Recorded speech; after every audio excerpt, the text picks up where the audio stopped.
ई संजीवनी की शुरुआत 2019 में हुई थी और परिकल्पना प्रधानमंत्री नरेंद्र मोदी जी का था। उस समय शायद ही किसी ने कल्पना की होगी कि कुछ ही वर्षों में यह देश की करोड़ों लोगों तक स्वास्थ्य सेवाएं पहुंचाने वाला विशाल डिजिटल नेटवर्क बन जाएगा। यह पूरी व्यवस्था किसी विदेशी निजी कंपनी की देन नहीं है। इस भारत सरकार की सीडैक ने विकसित किया है, उसको डेवलप किया है। ये उस भारत की तस्वीर है जहां सरकारी टेक्नोलॉजी संस्थान ऐसे डिजिटल प्रणालियों तैयार कर रही है जो करोड़ों नागरिकों को जीवन को सीधा प्रभावित कर रहा है।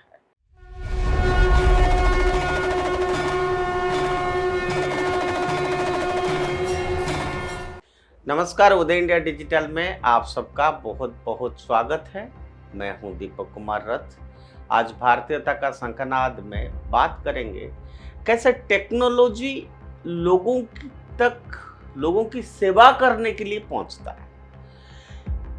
पिछले एपिसोड्स में मैंने आपको बताया था छत्तीसगढ़ में टेक्नोलॉजी को यूज करके विष्णुदेव साय ने कैसे ग्रेन एटीएम आधार कार्ड के द्वारा लोगों को 24/7 अपना अनाज जो पीडीएस सिस्टम के थ्रू मिलता है वो मिल रहा है। आज बात करेंगे टेक्नोलॉजी को यूज करके कैसे मेडिसिन लोगों तक पहुंच रहा है, कितने लोगों को पहुंचा है। भारत में जब भी डिजिटल क्रांति की चर्चा होती है तो सामान्यतः हमारी आंखों के सामने यूपीआई, आधार, डिजिटल भुगतान ऐसे एग्जाम्पल्स आते हैं। लेकिन डिजिटल इंडिया की एक ऐसा उपलब्धि है जिसकी चर्चा कंपैरेटिवली कम हुई है और जिसका प्रभाव सीधे भारत की गांव, गरीब महिलाओं और बुजुर्ग के जीवन पर फर्क लाया है। यह उपलब्धि है ई संजीवनी। इस सरकारी टेलीमेडिसिन प्लेटफॉर्म के माध्यम से अब तक लगभग 43 करोड़ निशुल्क चिकित्सा परामर्श दिए जा चुके हैं। 43 करोड़ लोगों को निशुल्क चिकित्सा।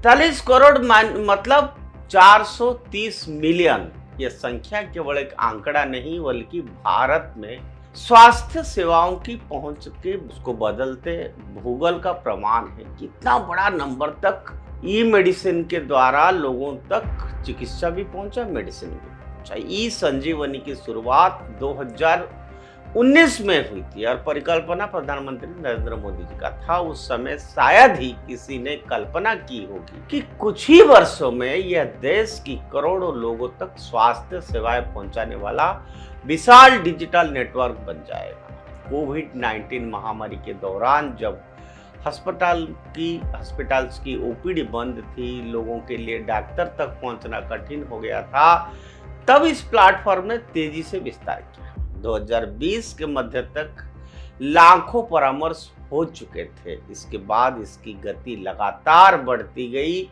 और कुछ ही वर्षों में ये करोड़ों परामर्श के आंकड़ों को पार कर चला गया। जनवरी 2025 तक 25 करोड़ से अधिक और नवंबर 2025 तक लगभग 43 करोड़ परामर्श इस बात का प्रमाण है कि सरकारी डिजिटल प्लेटफॉर्म भी अभूतपूर्व गति से विस्तार कर सकते हैं। ई संजीवनी की सबसे बड़ी विशेषता उसका हब एंड स्पोक मॉडल है। देश के दूर दराज क्षेत्रों में स्थित स्वास्थ्य केंद्रों को बड़े अस्पताल और विशेषज्ञों चिकित्सकों से डिजिटल माध्यम से जोड़ा गया है। कल्पना कीजिए कि छत्तीसगढ़ के किसी ग्रामीण क्षेत्र में प्राथमिक स्वास्थ्य केंद्र पर पहुंचा व्यक्ति किसी विशेषज्ञ स्पेशल डॉक्टर के लिए 100 किलोमीटर की यात्रा करने को मजबूर नहीं है। गांव में रहते हुए वो जहां भी एक्सपर्ट सीनियर डॉक्टर से दिल्ली में भी बैठा है उनसे सीधा सलाह ले सकते हैं। उनका ट्रीटमेंट कैसे होगा, दवाई क्या रहेगा, ये उसकी फायदा है। वहां मौजूद जो स्वास्थ्य कर्मी है उसकी प्रारंभिक जांच के बाद उसे वीडियो माध्यम से विशेषज्ञ चिकित्सक से जोड़ सकते हैं। बीमारी का परामर्श उसी स्थान पर मिल सकता है जहां मरीज रहता है।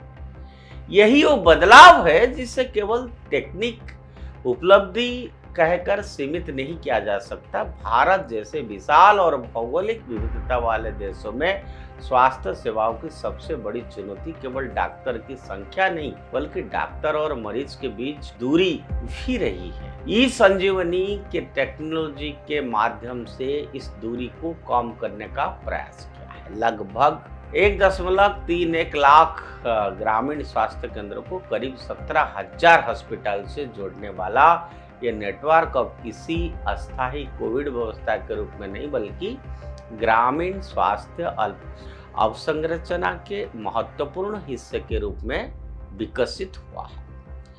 और इसकी पहुंच का सामाजिक पक्ष भी उतना ही महत्वपूर्ण है।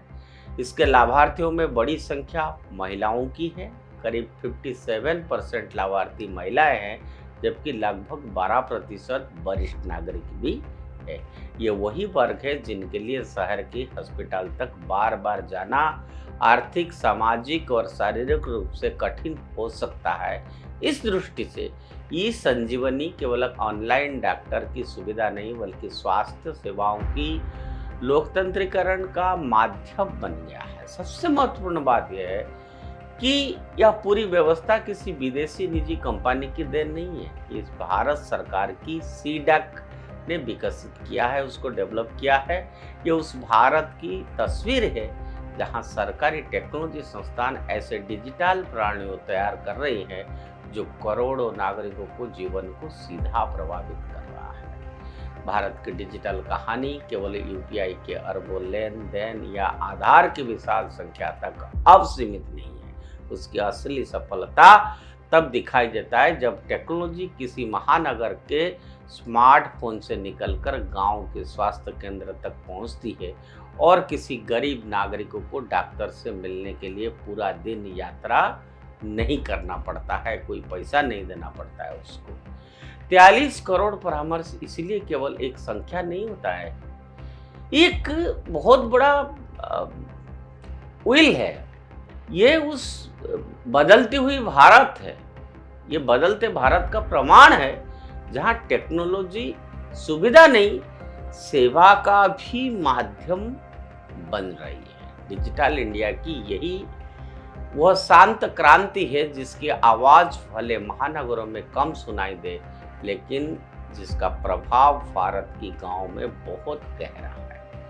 भारत सचमुच उठ रहा है, आगे बढ़ रहा है और इस बार टेक्नोलॉजी के सहारे स्वास्थ्य के अधिकार को भी गांव-गांव तक पहुंचा रही है। समाज की लास्ट श्रेणी में लंबे कतार में खड़े अंतिम व्यक्ति तक भारत की स्वास्थ्य सेवा पहुंच रहा है। गरीबों को, महिलाओं को, बुजुर्ग को जो ट्रैवल नहीं कर सकते हैं, टेक्नोलॉजी के माध्यम से आज उनको सेवा मिल रहा है। ये बड़ी उपलब्धि है। जैसे मैंने कहा कि छत्तीसगढ़ में ग्रेन एटीएम है, ऐसे ई संजीवनी बहुत बड़ी उपलब्धि है कि हमने टेक्नोलॉजी को यूज करके आम जनता को, गरीब लोगों को सुविधा पहुंचाया, उनकी सेवा करवाई। आज के लिए इतना। उदय इंडिया से जुड़े रहिए, उदय इंडिया सब्सक्राइब करिए। वंदे मातरम।